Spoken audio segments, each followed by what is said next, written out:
నమస్తే. ఇన్నాళ్ళు నన్ను సపోర్ట్ చేస్తూ, ఎంకరేజ్ చేస్తూ మీ ప్రేమను నాకు అందిస్తున్న ప్రతి ఒక్కరికి కృతజ్ఞతలు. అలాగే ఈ వీడియో కూడా ఖచ్చితంగా మీకు ఉపయోగపడుతుంది. లైక్, షేర్ అండ్ సబ్స్క్రైబ్ చేసి మీ సపోర్ట్‌ని నాకు అందించండి. అలాగే ఈ వీడియో పట్ల మీకున్న అభిప్రాయాన్ని కామెంట్ సెక్షన్‌లో కామెంట్ చేసి తెలియజేయండి. ఇప్పుడు వీడియోని చూద్దాం. నమస్తే. Welcome to our channel. నేను పద్మిని. ప్రస్తుతంతో పాటు ప్రముఖ ఆధ్యాత్మికవేత్త, వాస్తు జ్యోతిష పండితులు, లలిత ఉపాసకులు, వాస్తు జ్యోతిష శిక్షణ నిపుణులు బ్రహ్మశ్రీ నానాజీ పట్నాయక్ గారు మనతో పాటు ఉన్నారు. మాట్లాడదాం. సార్ నమస్తే సార్. శ్రీమాత్రే నమః. సార్ ముందుగా మీకు వినాయక చవితి శుభాకాంక్షలు సార్. మీకు మన రెడ్ టీవీ ప్రేక్షకులందరికీ కూడా ఆ యొక్క గణపతి యొక్క అనుగ్రహం పరిపూర్ణంగా కలగాలని మనస్ఫూర్తి కోరుకుంటూ ఆ వినాయక చవితి శుభాకాంక్షలు. Thank you so very much sir. Vinayaka Chavithi అంటే పిల్ల పెద్ద అసలు వయసుతో సంబంధం లేకుండా ప్రతి ఒక్కరూ కూడా ఎదురు చూసేటటువంటి ఒక పండగ. అయితే వినాయక చవితి ఎలా చేసుకోవాలి, ఏం చేసుకోవాలి, ఎప్పుడు చేసుకోవాలి, ఇవన్నీ అందరికీ తెలిసినటువంటి విషయాలే. కాకపోతే వినాయకుడు అనుగ్రహం కనుక ఉంటే ఇంకా ఎటువంటి ఆటంకాలు ఖచ్చితంగా ఉండవు ఆ కుటుంబానికి. ఖచ్చితంగా ఆ సంవత్సరం మొత్తం కూడా ఈ సంవత్సరం చేసుకుంటే. మరి ఈసారి 7వ తారీఖు వస్తోంది. ఎలాంటి వైశిష్ట్యంతో వస్తోంది, ఎలా జరుపుకోవాలి ఒక్కసారి మీ ద్వారా. తప్పకుండా అమ్మా. అది కాకుండా శనివారం నాడు మనకి శాస్త్రంలో వృత్తి సంబంధించిన ఇబ్బంది కానీ, సర్వసాధారణంగా సంతాన సంబంధించిన ఇబ్బందులు కానీ ఉన్నప్పుడు నాగులని, గణపతిని శనివారం రోజు ఆరాధన చేయమని చెప్తారు. గణపతి ఆరాధన, మన సర్ప ఆరాధన చేయమని చెప్తారు. అయితే మీరు ఇందాక ఒక మాట అన్నారు, పిల్ల పెద్ద అందరికీ ఒక వైభవపేతంగా జరుపుకునేటువంటిదని. మనకి మనుషులకే కాదు, దేవతలు కూడా జరుపుకుంటారు. ఎందుకంటే ఆఖరికి సకల దేవతలకి, అందులో ఇంక్లూడింగ్ పార్వతీదేవికి, పరమేశ్వరుడికి కూడా సహకరించాడు గణపతి వచ్చాక. మనకి గనక వృత్తాంతాల్లో కనుక చూసుకున్నట్లయితే బండాసురుడి యుద్ధం సమయంలో విఘ్నశిలా యంత్రాన్ని బదులు కొట్టడానికి ఆయన వచ్చాడు. త్రిపురాసుర సంహారంలో కూడా ఆ ఈశ్వరుడికి ముగ్గురు ఇది ఒకే ప్లేన్ లో రావాలంటే కుదరదు. అప్పుడు పార్వతీదేవి అంటుంది, మీ అబ్బాయికి చెప్పొచ్చారని. అర్రే చెప్పలేదని మళ్ళీ వెళ్ళి ఆయన్ని అడిగితే కొంతసేపు ధ్యానం చేయమని ఒక సింహం మీద కూర్చున్నటువంటి 5 తలలున్న గణపతి అతనికి కనబడి, దాని తర్వాత ఆ 3 లోకాలు అంటే 3 ప్లేన్స్ ఉంటాయి వాళ్ళకి. ఆ నగరాలు 3 నగరాలు ఉంటాయి. ఆ 3 నగరాలు ఒకే దానిలోకి వచ్చేలా ఆయన తొండంతా చేసి బాణం వేసేలా చేస్తారు. అంటే ఆఖరికి పార్వతీ పరమేశ్వరులకు కూడా గణపతి అవసరం, దేవీ దేవతలకు కూడా ఆయన అవసరం. మనం ఎంత అయితే అంత గణపతి కూడా మనకి గణపతి యొక్క గ్రంథాలు, దానికి సంబంధించిన వాటి అన్నింటిలో కూడా గరికతో పూజ చేయడమే విశేషమైనటువంటి ఫలితము, దూర్వము అంటారు, చేయడమే విశేషమైన ఫలితం ఇస్తుంది అని చెప్పి శాస్త్రవచనం. అద్భుతం. అయితే వినాయకుల్లో కూడా రకరకాల, ఇప్పుడు హరిద్రా గణపతి పసుపుతో చేసింది ఖచ్చితంగా ఉంటుంది. మనం మామూలు వినాయకుడు పెట్టుకున్నప్పటికీ వినాయకుడు పసుపు వినాయకుడిని పెట్టాలి కదా సార్. అలాగే ఇంకా రకరకాల మట్టి వినాయకుడే శ్రేష్టం, అందులో ఎటువంటి సందేహం లేదు. చాలా మందికి అవగాహన వచ్చింది. అయినప్పటికీ కలర్స్ వినాయకుడిని మాత్రం తెచ్చుకోకూడదు. అలాగే నవధాన్యాలతో చేసినటువంటి వినాయకుడిని తెచ్చుకుంటుంటారు. ఇట్లా రకరకాలు. అలాగే ఇవి ఏవి పెట్టుకుంటే శ్రేయోదాయకం అని అనుకోవచ్చు? ఒకటి, వినాయక చవితి పృథ్వీ లింగాన్ని ఎలా అయితే కలియుగంలో శ్రేష్టం అని చెప్తారో, మట్టితో చేసినటువంటి గణపతి శ్రేష్టము అని చెప్పడం జరిగింది. దానికి మీరు రంగులు అలుముకుంటారా, లేకపోతే ఇందాక మీరు అన్నట్టుగా నవధాన్యాలతో చేస్తారా? ఎందుకంటే మనం మళ్ళీ దాన్ని నిమజ్జనం చేసినప్పుడు అక్కడ ఉండేటువంటి కొన్ని జీవరాశులకి ఆహారంగా వెళ్తుందనేటువంటి భావనతో నవధాన్యాలతో చేస్తారు. కొంతమంది నవధాన్యాలతో ఎందుకు చేస్తారంటే నవగ్రహ దోషాలు పోతాయనేటువంటి భావంతో చేస్తారు. మరి అప్పుడు అది కూడా తెచ్చుకుని పెట్టుకోవచ్చు కదా సార్? పెట్టుకోవచ్చు, తప్పేం కాదు. ఇప్పుడు అదే విగ్రహం రూపంలో నవధాన్యాలు ఒకవేళ మనకు దొరికితే చక్కగా తెచ్చుకుని దాన్ని కూడా నిమజ్జనం చేయొచ్చు, నిమజ్జనం చేసుకోవచ్చు, అందులో ఎటువంటి దోషం లేదు. సో నవగ్రహాలకి సంబంధించిన దోషాలు నివృత్తి అవుతాయి. గణపతులని 32 గణపతులుగా చెప్పారు శాస్త్రంలో. బాల గణపతి, రకరకాల గణపతి, విజయ గణపతి, శక్తి గణపతి, హేరంబ గణపతి అని రకరకాల గణపతులు చెప్పారు. అదే విధంగా గణపతిలో సకల దేవతలు ఉంటారని చెప్పారు. అంటే శివుడు, విష్ణువు, అమ్మవారు, హయగ్రీవుడు, మన ఇట్లా రకరకాలు చెప్పడం జరిగింది. ఎలా అంటే మనకి చూడండి 10 చేతులు ఉంటాయి. ముందు పైన ఉండేటువంటి చేతుల్లో చక్రము, కమలము ఉంటుంది, అంటే లక్ష్మి, విష్ణువు.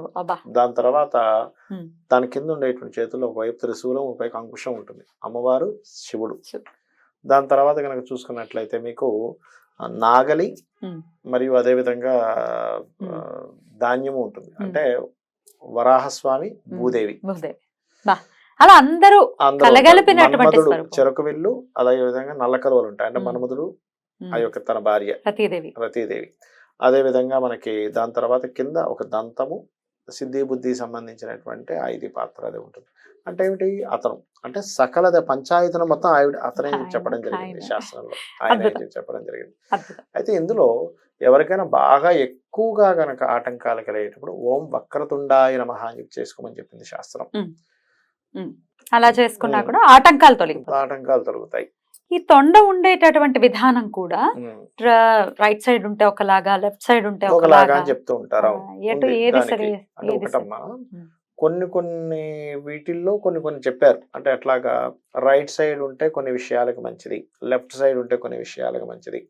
ఇప్పుడు కుడివైపు మనకి రవి సంబంధించిన స్థానం అంటారు, ఎడం వైపు ఏంటంటే చంద్ర సంబంధించిన స్థానం. మీకు మానసికమైన ఎక్కువగా ఇబ్బందులు ఉంటే లెఫ్ట్ సైడ్ తొండం ఉండేవి ఎక్కువ తెచ్చుకోమని చెప్తూ ఉంటారు. తెచ్చుకోవాలి. రైట్ సైడ్ ఉంటే అధికారికి సంబంధించినటువంటివి, లేనట్లయితే సంతాన సంబంధించినటువంటివి, లేనట్లయితే మీకు ఆరోగ్య సంబంధించినవన్నీ రైట్ సైడ్ తొండం ఉండేవి తెచ్చుకోమని చెప్తారు. కొన్ని శాస్త్రాల్లో ఇలా ఉంది. లెఫ్ట్ సైడ్ అంతా కూడా మీకు అంతా ఏంటంటే మీకు భూ సంబంధించిన వివాదాలు ఉన్నా, లేకపోతే మానసికమైనటువంటి ఇబ్బందులు ఉన్నా, లేనట్లయితే మీరు కొన్ని ఎట్లాంటి విద్యా సంబంధించినటువంటి విషయాలకి లెఫ్ట్ సైడ్ తొండం పెట్టుకోమని చెప్తూ ఉంటారు. అంటే కొన్ని పద్ధతులు ఉన్నాయి ఆ రకంగా. అలా చేసుకోవచ్చు. ఉమ్, yeah. అయితే 7వ తారీఖు వస్తోంది ఈసారి, అంటే కేతు. అవునమ్మా. కేతు నంబర్ గా అంతే చూస్తారు అమ్మా, కదా అంతే సార్. అంతే. Exactly. కేతు నంబర్ గా, కేతుకు అధిదేవత మళ్ళీ కేతువుకి అధిష్టాన దేవత గణపతిగా చెప్తూ గణపతిగా ఉంటారు. చెప్తూ ఉంటారు కాబట్టి Yeah. అద్భుతం కదా సార్. అవును, అవును. సో కేతు రిలేటెడ్ ప్రాబ్లమ్స్ అసలు ఏమొస్తాయి? ఖచ్చితంగా వినాయకుడిని ఆ రోజున కేతు రిలేటెడ్ ప్రాబ్లమ్స్ ని అధిగమించడం కోసం ఎలా ఆయనను కేతువు పూజించుకోవచ్చు? ఏ స్థానంలో ఉంటే దాని మీద వైరాగ్యము, విరక్తి అలాంటివి జరుగుతుంటాయి. ఓ. కనుక సర్వసాధారణంగా ఇక్కడ లగ్నంలో ఉన్నానా? ఉన్నాడు అనుకోండి, ఉమ్, అంటే ఒక్కొక్కసారి అది భక్తి యోగంగా కూడా మారుతుంది, జ్ఞాన యోగంగా కూడా మారుతుంది. అంటే కేతు ఎక్కడ ఉంటే అక్కడ భక్తి జ్ఞాన యోగాలుగా మారిందా, వైరాగ్య విరక్తి యోగాలుగా మారిందా అని చూసుకోవాలి. చూస్తారు. అలా గనక వైరాగ్య యోగంలోకి మారిందనుకోండి, విరక్తి వైరాగ్యంలోకి మారితే అది దాని అధిష్టాన దేవత గణపతి కాబట్టి ఆయనకి చేసుకుంటే భక్తి యోగంగా మారుతుంది. మారుతుంది. లగ్నంలో ఉంటే ధనస్థానంలో ఉంటే ధనం ఆగుతూ ఉంటుంది. కేతు 2లో ఉంటే. 3లో ఉంటే సిబ్లింగ్స్ తో కటింగ్ అవ్వడం, వాళ్ళు ఒక్కోసారి మాట్లాడేటప్పుడు ప్రతి దాంట్లో లిటిగేషన్ ఏర్పడడం జరుగుతుంది. 4లో ఉంటే ప్రాపంచికమైనటువంటి విషయాల మీద వాళ్ళకి ఇంట్రెస్ట్ ఉండదు. 4లో కేతు ఉన్నప్పుడు ఏంటంటే వాళ్ళ పేరు మీద ల్యాండ్స్ కానీ గృహాలు కానీ ఉండకూడదని చెప్తుంది శాస్త్రం. పంచమకేతు ఉంటే ఏమవుతుందంటే అందరికీ పంచమకేతు సంతానాన్ని ఇవ్వకూడదని లేదు, చాలా మంది ఆయన అంటారు. సంతానాన్ని ఇవ్వకూడదు అనేటువంటిది ఇవ్వడం, లేదా స్త్రీ సంతానం కలగడం, అప్పుడు మాత్రమే కొంచెం స్త్రీ సంతానం కలగడం అట్లాంటివి జరుగుతాయి. లేదా సంతానం దూరంగా ఉండడం కూడా జరుగుతుంది. 6 కేతు అనుకోండి, ఒక రకంగా 6, 11, 10 స్థానాలు పాపగ్రహాలకు మంచిది. 3 కూడా కొంతవరకు. కాకపోతే 6లో ఏంటంటే వీళ్ళ లైఫ్ విచిత్రంగా మారుతూ ఉంటుంది ఎప్పటికప్పుడు, డైలీ లైఫ్ అనేది. అలాగే మీకు మళ్ళీ సాఫ్ట్వేర్ రంగాల్లో ఉండే వరకు 6, 10, 11 ఉన్నా ఏం కాదు. సాఫ్ట్వేర్ రంగాల్లో 7లో ఉంటే ఏంటంటే జీవిత భాగస్వామితో కొన్నిసార్లు తెలియకుండా ఎడబాట్లు, లేదా పార్ట్నర్షిప్స్ పడకపోవడం. అష్టమంలో ఉంటే ఏమవుతుంది అంటే వీళ్ళకి ఆకస్మికంగా కొన్ని విచిత్రంగా కొన్ని ఆకస్మిక సంఘటనలు ఎక్కువ జరుగుతూ ఉంటాయి. సడన్ గా మార్పు, సడన్ గా ప్రయాణం, ఇట్లాంటివి ఎక్కువ జరుగుతూ ఉంటాయి. అదేవిధంగా 9 అనుకోండి, తండ్రితో దూరంగా ఉండడం, హైయర్ ఎడ్యుకేషన్ సమయంలో కొంత డిస్టర్బెన్సెస్ రావడం. 10 అనుకోండి, వృత్తి చేయాలనిపించకపోవడం, బిజినెస్ చేస్తాననిపించడం. లాభంలో ఉన్నాడు అనుకోండి, లాభంలో మంచిదే, కానీ అది కొన్నిసార్లు ఎట్లా అంటే స్పిరిచువల్ రిలేటెడ్ సంబంధించిన వాటికి బాగా లాభాలు వస్తాయి, సాఫ్ట్వేర్ రిలేటెడ్ వాటికి బాగా లాభాలు వస్తాయి. అట్లా కొన్ని లాభాలు ఎక్స్పెక్ట్ చేసినంత రాకపోవచ్చు ఒక్కోసారి కేతు లాభంలో ఉన్నప్పుడు. అలాగే 12లో ఉంటే విదేశాలకు వెళ్ళడానికి కొన్ని ఆటంకాలు, శ్రేయా సౌఖ్యానికి కొన్ని ఆటంకాలు, మ్యారిటల్ లైఫ్ కొన్ని ఆటంకాలు ఇస్తూ ఉంటాడు 12వ స్థానంలో. ఇలా ఎక్కడుంటే అట్లాంటి చేయాలి. దానికి ఏంటంటే గణపతి ఆరాధన ముఖ్యం. గణపతి ఆరాధన ఖచ్చితంగా చేసుకోవాలి. రైట్ సార్, అద్భుతం. అయితే ఈసారి వచ్చేటటువంటి 7వ తారీఖు వస్తున్నటువంటి వినాయక చవితికి ఎటువంటి ఇబ్బందులు లేవు, అంటే అపరాహ్న కాలంలోనే ఉండాలి, చవితి మధ్యాహ్నం కాలంలో ఉండాలి అని అంటారు. సో అసలు ఏ ఇబ్బంది లేకుండా ఈవినింగ్ వరకు ఉంది కాబట్టి, సూర్యోదయానికి ఉంది, మధ్యాహ్నం ఉంది, ఈవినింగ్ ఉంది. సో టెన్షన్ లేదు, హ్యాపీగా చేసేసుకోవచ్చు. లాస్ట్ ఇయర్ ఒక ఇంత కన్ఫ్యూజన్ వచ్చింది, ఎప్పుడు చేసుకోలేదు. రైట్ సార్, ఇక ఒక్కసారి కథ విషయంలో కూడా ఒక చిన్న క్లారిటీ ఇవ్వండి సార్. కథలో మనం చూసుకుంటే కథ ఖచ్చితంగా చదువుకోవాలి, అక్షతలు ఖచ్చితంగా వేసుకోవాలి. రైట్ సార్, అయితే ఈ కథలో శివుడు ఖచ్చితంగా శిరస్సుని ఖండించడం జరిగింది, లోపలికి వెళ్ళనివ్వట్లేదు అన్న నెపంతో. శివుడు అలా చిన్న పిల్లల శిరస్సుని ఖండించడం ఏమిటి? దీని వెనకాల ఉన్నటువంటి ఆంతర్యం ఏంటి? తప్పకుండా అమ్మా, మీకు వచ్చిన సందేహమే చాలా మందికి వస్తుంది. ఏమిటంటే ఆ యొక్క పరమేశ్వరుడికి తెలియదా? ఒకసారి ఆయన చల్లని చూపులు చూస్తే ఆ జ్ఞానం అర్థమైపోతుంది కదా. Yeah. మరి లోపల ఉండే అమ్మవారికి తెలియదా? ఏమి ఆ బాలుడు ఉంటేనే రక్షణ, అమ్మవారికి అసలు రక్షణ అవసరమా అని డౌట్ వస్తుంది. ఇక్కడ ఏంటంటే దానికి ఒక లేలు ఉంది. దానికి ఏమిటంటే ప్రతి రాక్షసుడు కూడా ఒక వరాన్ని పొందుతాడు అతని మరణం కోసం. మీరు చూడండి, హిరణ్యకశిపుడు ఎలాంటి వరం పొందాడు? ఆకాశంలోని కాదు, భూమి మీద కాదు, కాదు, బయట కాదు, ఎటువంటి ఆయుధంతో కాదు, మనిషి కాదు, మృగము ఇట్లాంటివన్నీ కొన్నందుకే నరసింహస్వామి అవతారం ఎలా వచ్చిందో, ఒక రాక్షసుడు మూషికాసుడు అనేటువంటి ఒక రాక్షసుడు ఒక వరాన్ని పొందాడు. ఎలాంటి వరం అంటే అది అయోనిజుడు అవ్వకూడదు, అయోనిజుడు అయి ఉండాలి. అయోనిజుడు అయి ఉండాలి అంటే యోని యందు జన్మించకుండా ఉండేటువంటి వ్యక్తి నన్ను చంపగలుగుతాడు. ద్విజన్ముడు అయి ఉండాలి, ద్విరూపుడు అయి ఉండాలి. ఓకే, అదే విధంగా బ్రహ్మజ్ఞానం అయి ఉండాలని కూడా వరం కోరాడు. మరి అలాంటప్పుడు వీళ్ళిద్దరు ప్రణాళిక కదా, పార్వతీ పరమేశ్వరులు ప్లాన్ చేసుకున్నారుగా.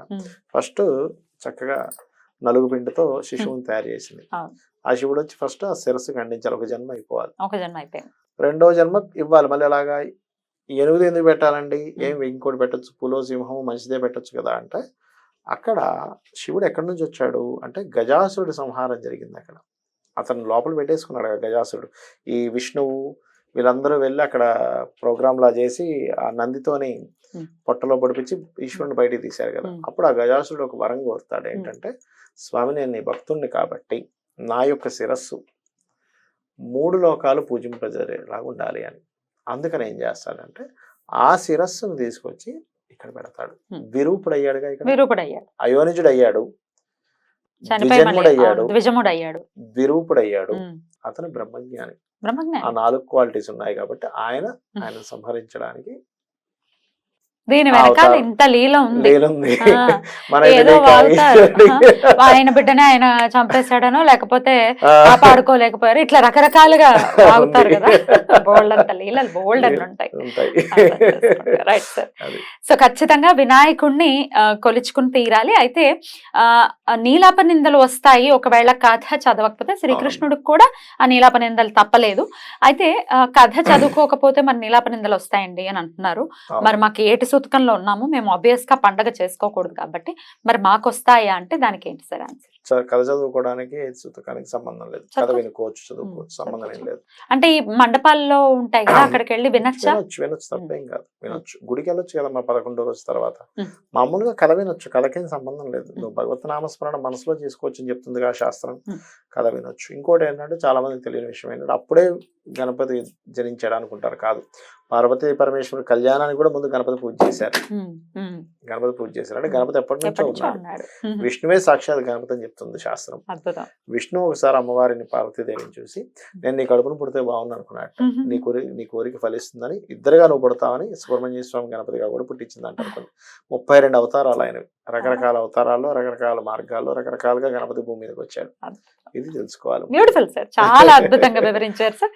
ఒక్క నామం ఏదైనా చెప్పండి సార్, వినాయక చవితి ఖచ్చితంగా చదువుకోవాలి అంటే. ఆటంకాలు కలిగేటప్పుడు వక్రతుండాయ నమః, ఓం వక్రతుండాయ నమః. అయితే ఘ అనే అక్షరానికి ఎంతో శక్తి ఉందని చెప్తుంది శాస్త్రం. గణపతి అనే నామమే అనేకమైన అద్భుతాలను, విభూతులను ఇస్తున్నారు. ఓం మహాగణాధిపతయే నమః అని అనుకుంటే గనక వాళ్ళకి అంటే నా లోకం చిన్నది, నేనేమీ చేయలేను అనుకునేటువంటి భావం నుంచి బయటపడతాడట మనిషి. ఓం లక్ష్మీ గణపతయే నమః అని అనుకుంటే లక్ష్మీ ప్రాప్తి, ఆటంకాలు తొలగుతాయట. అయితే ఇక్కడ మనం గణపతిని కేవలం ఆటంకం తొలగించడానికి అనుకుంటాం, ఆటంకం కలిగించడానికి కూడా ఆయనే కావాలట. ఎలా అంటే చిన్న ఎగ్జాంపుల్ చెప్తాను చూడండి. ఒక వ్యక్తి అన్ని ఆస్తులన్నీ పోయి నేను ఏదో ఇబ్బంది అయిపోయిందని ఊరేసుకుందాం అనుకున్నాడు. అంతట్లో ఇంట్లో తలుపు కొట్టాడు, చుట్టాలు ఆపేశాడు. ఎందుకు అబ్బా వీళ్ళు వచ్చారు ఇప్పుడు ఏం చేసుకోవాలనో వాళ్ళు ఒక రోజు ఉన్నారు. నెక్స్ట్ డే ఆయనకి కోర్టు కేసు గెలిచాడని వచ్చింది. అరే నేను రావడం మంచిది. శుభాకాంక్షలు తెలియజేస్తూ నమస్కారం సార్. శ్రీమాత్రే నమః.